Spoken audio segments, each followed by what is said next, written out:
Hi, my name is Luisa Orozco. I am a film director and showrunner. I have more than 15 years of work experience in TV channels and platforms. Could you briefly introduce yourself and your role in short drama industry? Yes. So lovely to be here. Thank you for having me.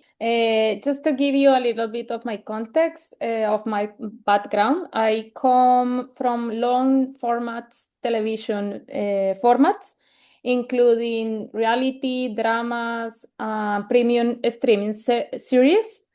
But also I have been co-directed short formats for ReelShorts in Colombia. So that's my background. And I also working as a showrunner for documentary series and transmedia storytelling. How did you get into the short drama industry? I get into the short drama industry because in Latin America there is a blooming of this industry. So I had the opportunity to co-direct one series that is 82 episodes for ReelShorts. That was my first approach to the vertical formats, and we have been learning a lot about how to develop this new like storytelling and new narrative format, because I believe that there is a very specific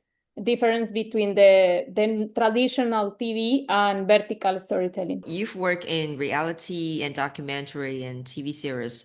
What's the difference between, let's say, reality and short drama or documentary and short drama? What's the difference? Drama is not only a distribution format. It's like a new way to tell stories in general. What kind of a story, but in general, the main difference between the long formats and the short vertical formats are the attention, no rates. The narrative of the arc of the characters and the long formats narrative are built through deeper layers of the characters. Yeah. And this like hero journey that we usually apply to the narrative is different in vertical formats. Vertical formats are more built on through emotions, impulse, sounds, accidents, plots that happen very fast and grab the attention immediately. So the evolving and the arc of the narrative system is built in a different way.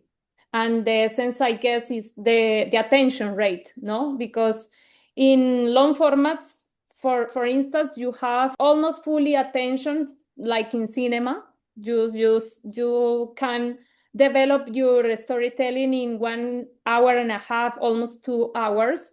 But here, because we are facing that we are like in the middle of everywhere, you can be on your transportation, you can be on the street, you can be wherever you want, but you need to grab the attention and to be so clear with the audience in order to they get the idea very fast and they get to know what is the conflict about. And speaking of the hero journey you just mentioned, do you think short drama also has a hero journey? I believe yes, could be applied, but it's not necessarily, because some hero journey is about a transformation path. Like our characters begin in some like in an initial state of confusion, of like lost or a transition mode, and after like all the journey, they became something else. But sometimes in vertical formats is not so deep. The transformation is more about like getting something, like a relationship that is going to build and get into a different stage, or in a happy ending, or like some different like stage. I believe the hero journey it's not necessarily applied to vertical formats, but you also can adapt it, but in a tiny, like in a very faster way, if you can do it, you need to do it in a very fast environment. Vertical show for ReelShort, is it finished? It's released already and it was very successful. And for that reason, I am going to fly to Colombia to direct 3 more next April. So the exercise is not only like academic, is on the field learning. Who is very nice, no? How was your first experience? If you could, let's say, read again, is there something you want to improve, or what kind of lessons or experience you want to share? I have a lot of learnings, and I believe that there is a lot of difference between traditional shooting for TV formats and short vertical. For instance, the vertical short formats needs a different kind of framing, different type of blocking between actors as well, because the framing is so narrow. You have to be aware of the movement between the actors. Also, the background is very different, because sometimes in cinema or even in premium series, the background and the ambient tell the story.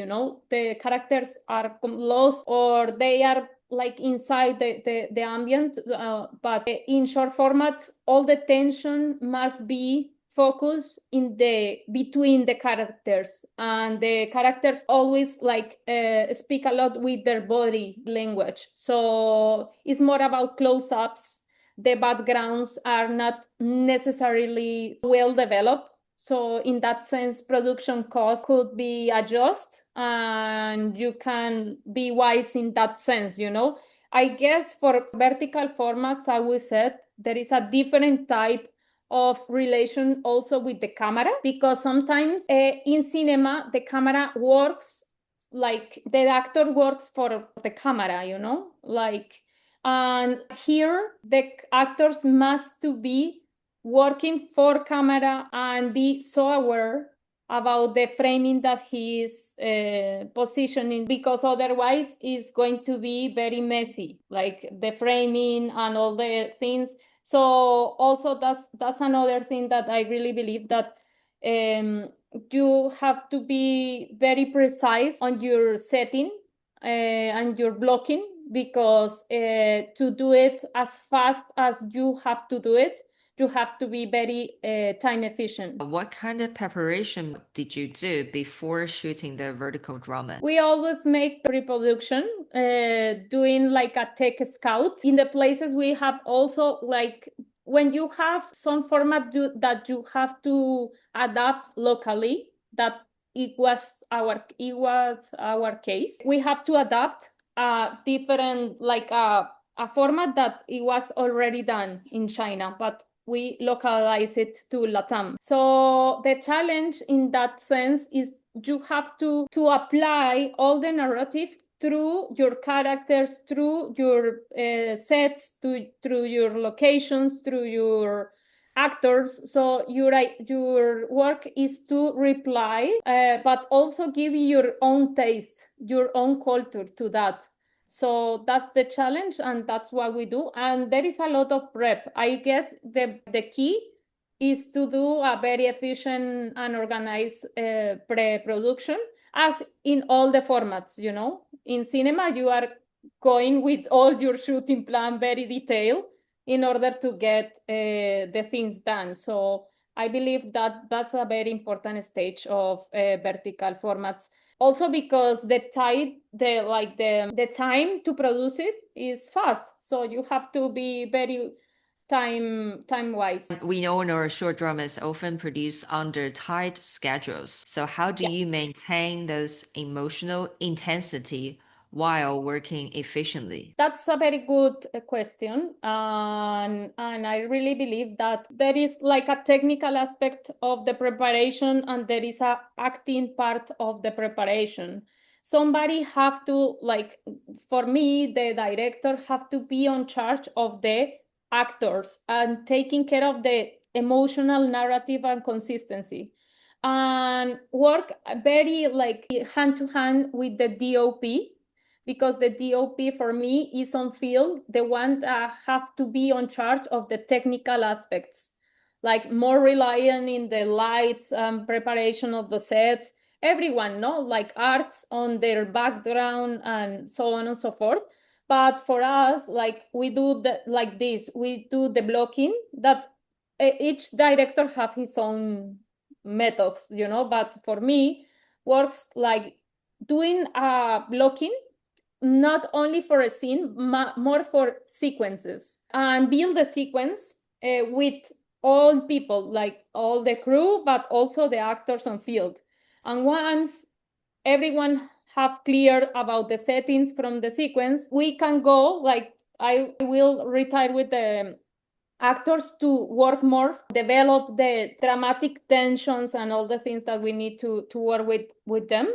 Meanwhile, the DOP are taking care of the lighting and technician details and maybe using stunts like for set up the lightings. And once you are technically ready or emotionally ready with the actors, we go and shoot. Otherwise, it's very difficult to get on point. And also, the first ID is a very important role for me because you are always looking forward, no? You are always preparing in advance the other set with technicians, with art, the department.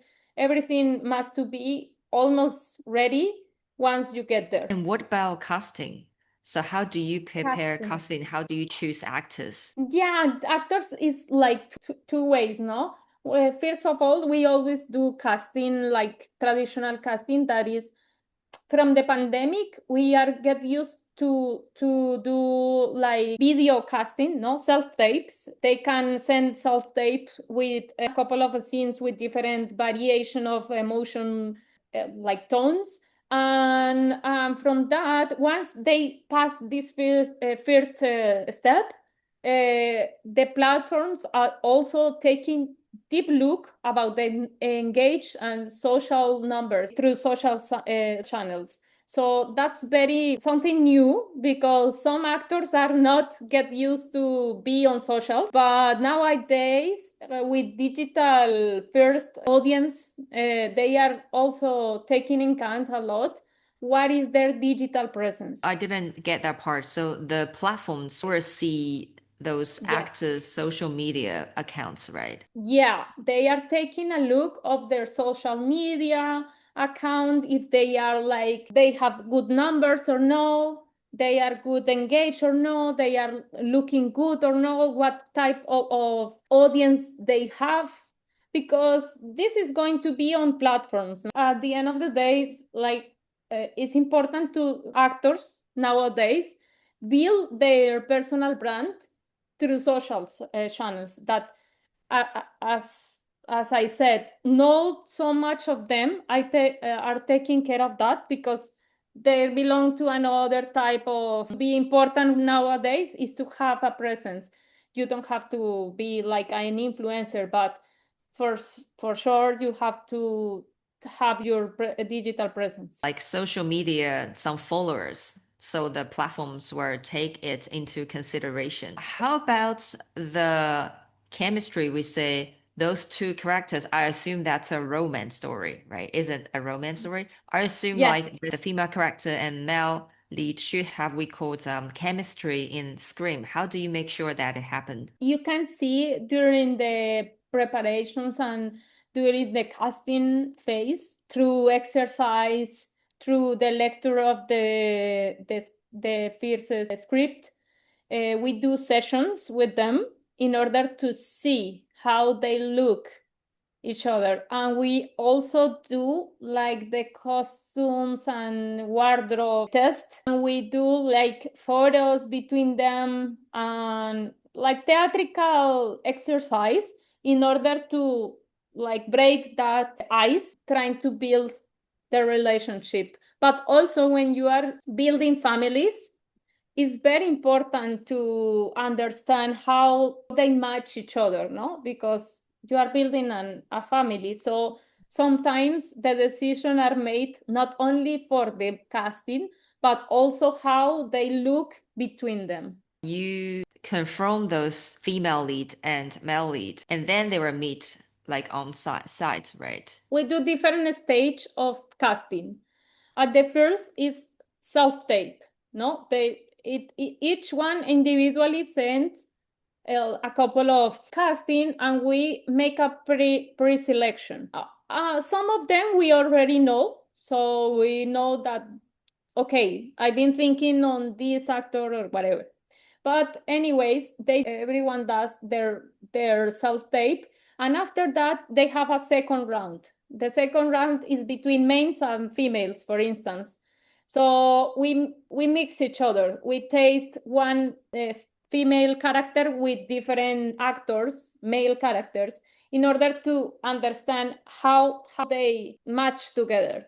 So then the second phase of casting, we do our proposals to the platforms, and the platforms, they analyze the casting for sure, but they are also going to take a look of their social audience, and they will say, okay, the one that we really like it and we feel that there is chemistry between them is this and that, and we choose and like do the final decision after that. The female lead and male lead, do they meet before casting? Yes. I mean, meet in real life. During casting, they met each other. They have a callback, we call it, like a second call.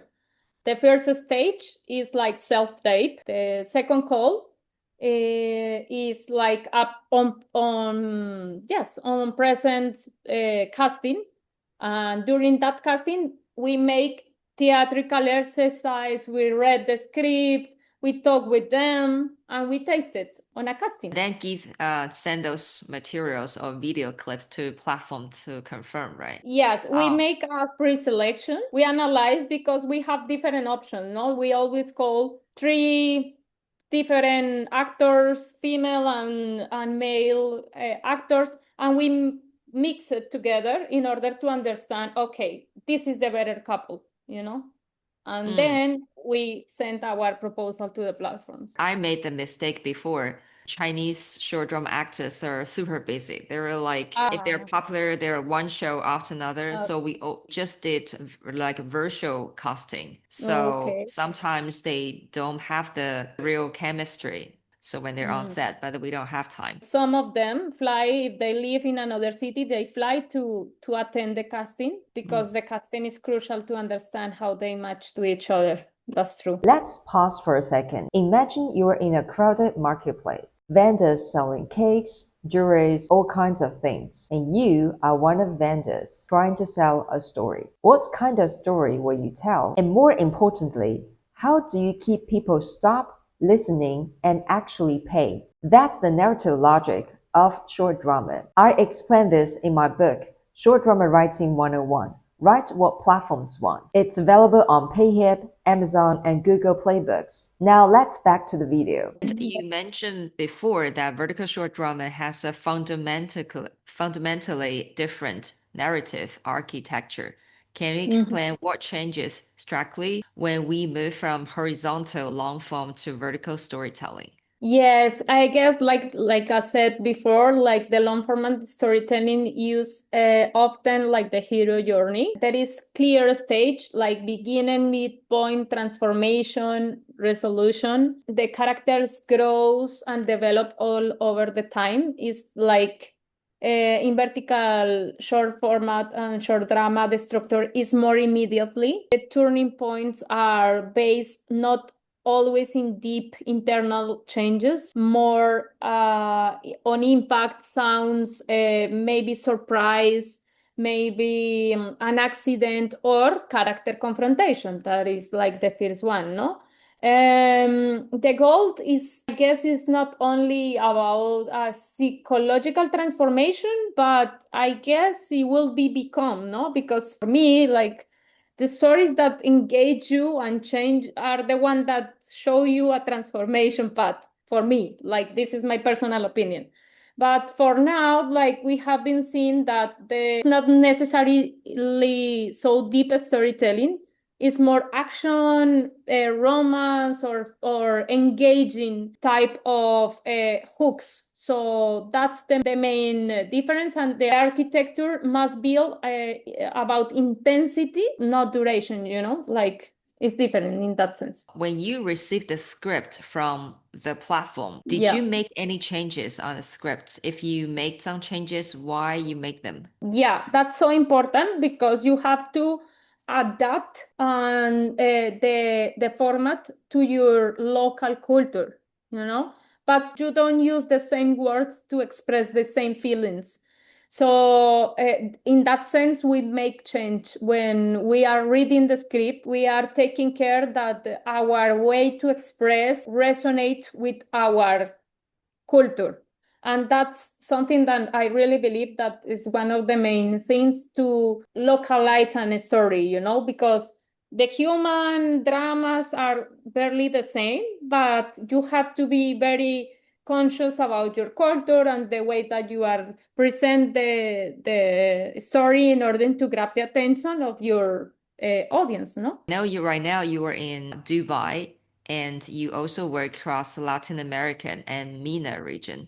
So Yeah. have you noticed any differences in audience preference across regions? For example, what kind of stories like Latin America or Colombia stories MENA Arabic people will prefer? Yes, it's been 2 years now from learning a lot and do a lot of researching the culture, because each region have their own culture, their own taste. And I really believe that like the success of the cross multicultural storytelling, because storytelling could be applied to different regions, but must to preserve the identity of the country that are focusing, because in Arabic world, as far as I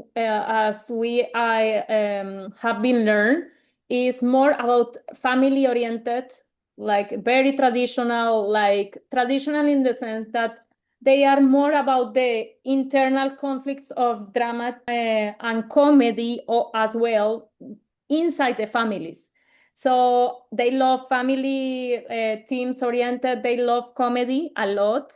There is also a passion about thrillers, even horror, but they don't call like there is not horror itself, more thriller topics, investigation, political, police, and this kind of like topics about investigation. They are also a very success in Middle East, and we are also very aware, and we want to build the bridge between our knowledge about vertical formats and the adaptation, because there is a lot of talents, but we haven't seen yet short vertical made in the region. So it's a very good opportunity because, as you know, China is already proved that this is not a trendy topic. This is a market that already have been passed like the cinema box office, no?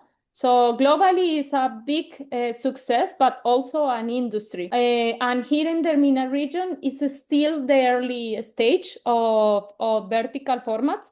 But we really believe that if we all bring our knowledge and trying to connect with the locals, also stories, it will be very important and successful for this region. You just mentioned Chinese microdrama economies passed the annual box office. That was in 2022. In 2025, we are 2 times of the annual box office. I just checked the number, 13.8 billion US dollars, the whole microdrama market in 2025. That's something remarkable. And I believe that, I guess, is because the format is good ecosystem to make evolve internal industries. Here in MENA, we have been like known a lot of local talents, young people, like people who are ready to tell their own stories, but they don't have maybe the opportunity to get into the industry and the big formats and the TV industries, because like there is a lot of like a huge budget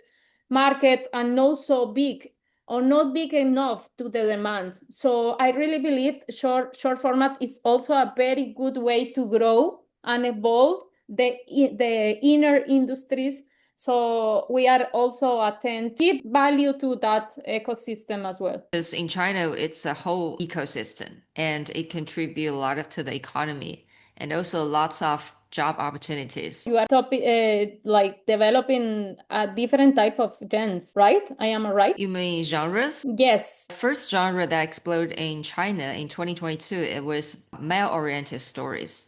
So it targets a male audience around middle-aged men and target in rural areas and smaller cities. And then expanded to delivery guys, housekeepers, nannies, those people who have a lot of fragmented time.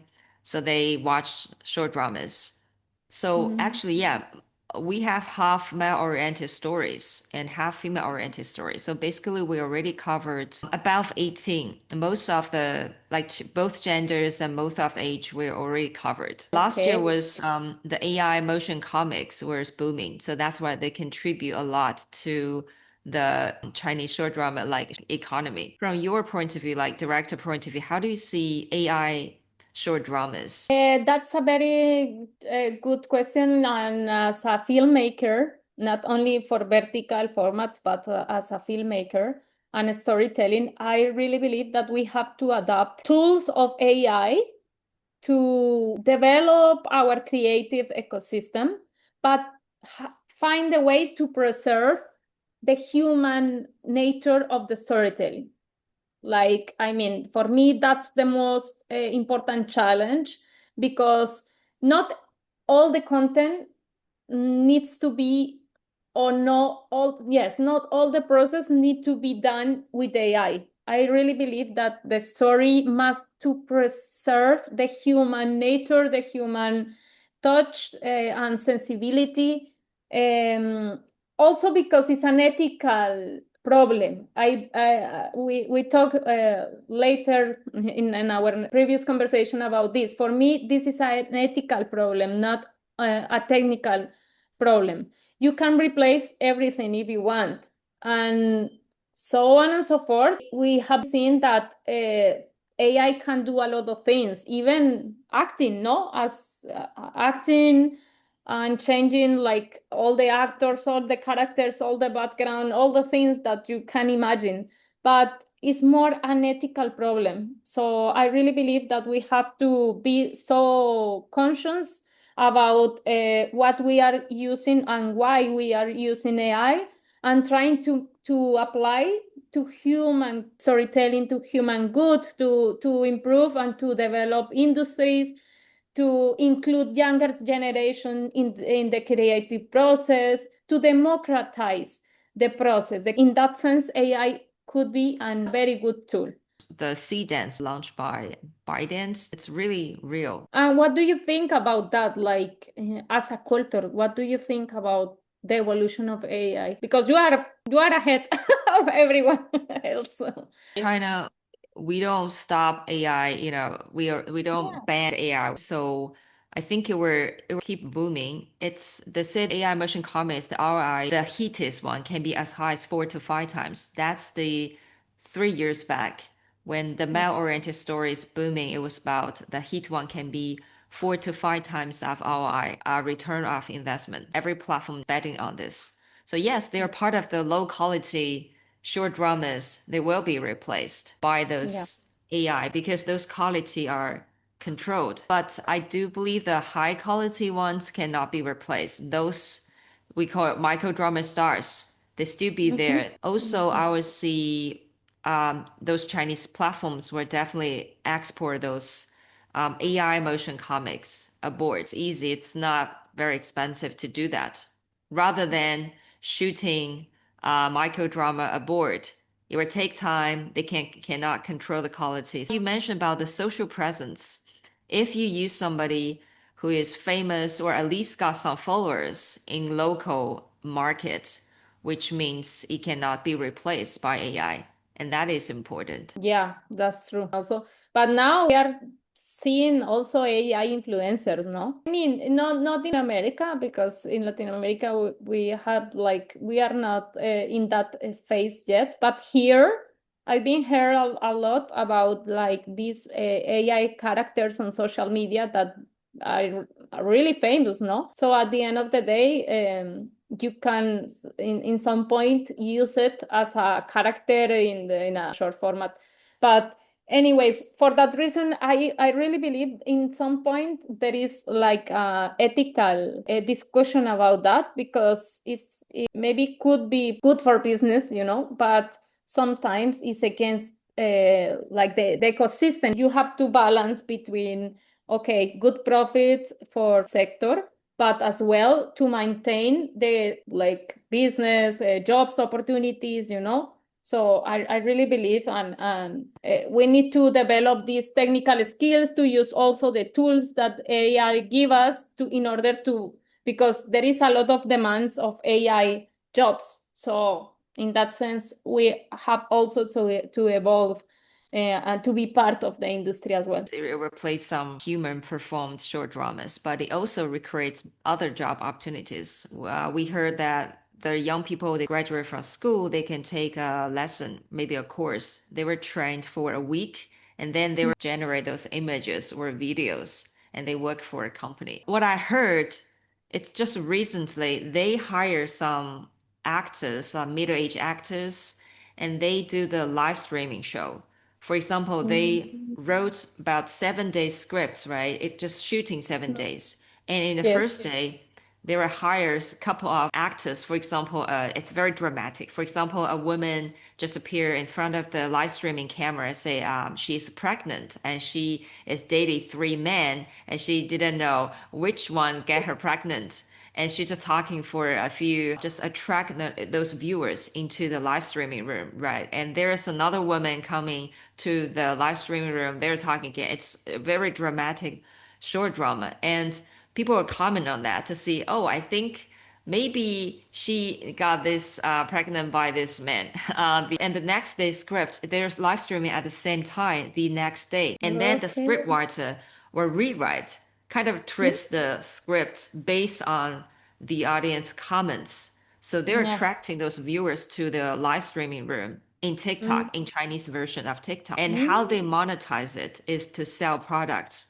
in their account. Finding a way, because those small production companies, they were going to replace by AI, or those actors, like not top actors, they're going to replace by AI. They figured out this new trend. Indeed. And I also believe that this kind of like theatrical experience translate into digital formats, that is live streaming, and that will be not reversible, because as a human, we also have like this necessity of feeling the truth, or there is like kind of happening, something that happened in that moment with real people.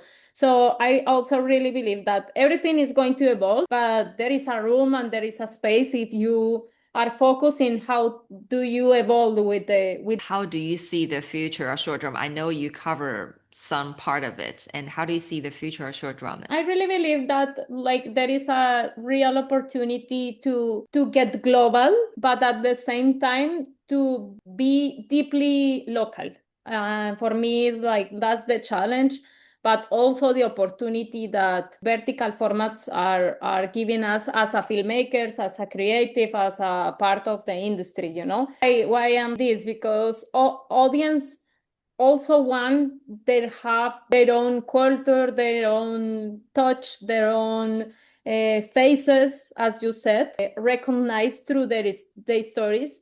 And the stories could be deeply local and at the same time reach global audiences. So there is two types of storytelling for me. The one is universal and it's like human emotion that can be relatable whatever the context is, but another is to be so local and so focus yourself that through that specific point of view you became global. And in Latin America, we have been produced like services for Hollywood and US production houses, and we know how to make international like formats and audiences. But at the same time, we are developing our own narratives with the younger people, with our local crews. So I see the future of vertical formats as a real ecosystem to develop and grow the inner industries and the local talents in order to reach global audiences. That's how I see it. Right. And can you explain more about how to shoot a local story? Because last time you shared your experience of adapting a documentary and share on social media. For instance, we have a TV series where, based on an old literature book of a Hispanic Colombian book, that was not well known for the younger generation. So what we do was like pitch for a series, a premium that was made for produced by Quinto Color and in partnership with the public TV channels and the help with the Ministry of New Technologies there in Colombia. So they all joined together to make the new TV series in of this very famous book, but the younger generation doesn't know anything about the book. So what we do, we use we in charge of the digital strategy on all the platform digital content, and what we do is localize and build a narrative to different audiences, because you can talk the same way to people in the youngest, like in the forest or in the countryside of our country. You can talk in the same way to a younger young people in the city. So we do a lot of different type of content, not promos, content relatable, to get the attention from that audiences to know the series and to know the book, to read the book. So it was very successful exercise, really, and it became like one of the most important Latin American productions, renowned like by the Hollywood Reporter, and they reach a global audience because HBO buy it. So because it was like a digital success, and it was like more than 27 countries talking about this book. So we translate like a very localized book, old book. The topic was very interesting because it was about the Amazonas like adventure, and it was the life of a young poet who escaped with a woman and get lost in the middle of the jungle. And through that, like human and universal story, we tailor a lot of different type of contents to grab the attentions to different type of audiences. And also there was like a big denounce in that book about the slavery of the indigenous people. So we analyze the different topics of the book, and we tailor different type of contents and deliver through social media, and it becomes very famous. So like it's not about us like a digital strategies. It's about the content itself, because the content must to be very good quality, very very good story. But you definitely can use digital channels to build audiences. That's something that we have been done in Latin America, and we know that is very success if you do it not only using as a promo, not only clipping the main storytelling, and that this works. No, I am not saying that it doesn't work, but it's not enough. Like you have to build narrative ecosystems through all the channels in order to grab the attention and go to see your full TV series, for instance. Can you explain more? Because you mentioned you choose different content to different local audience, for example, for younger people or for middle age, for rural areas. What kind of content did you choose for them? Yeah, exactly. Like, for instance, we analyzed the topics that we were talking about. Like, some of them are very niche on the Colombian literature. So we get in contact with people who are really well known in Colombian literature and who can speak properly about the adaptation of this novel through the literature form. So we talk with them, we make content with them. We also localize, for instance, music was one of the main strategies from Quinto Color to grab the attention between the folklore, the traditional music of the countryside of our country, and the younger generation. So we do like a mix between a very famous folklore musician with a very young and trendy pop singer. So they do together a song for the TV series. And we release the video clip, and we do a lot of digital content to mix these two worlds together. So the tradition with the modernity of the other singer was very important to also to like the attention of different type of niches and audiences in order to know about the TV series and for sure about the book. Yeah, that's a very intriguing example of how to attract different audience to a local story and yeah, just this story being seen again to a wider audience. Like we are part of that big project because, as I mentioned before, this is strategy we build with TV channels and our allies in Colombia that are the production house who develop all the series, who is Quinto Color. And we have been working with them more than 5 or 6 years doing transmedia products and a lot of docuseries.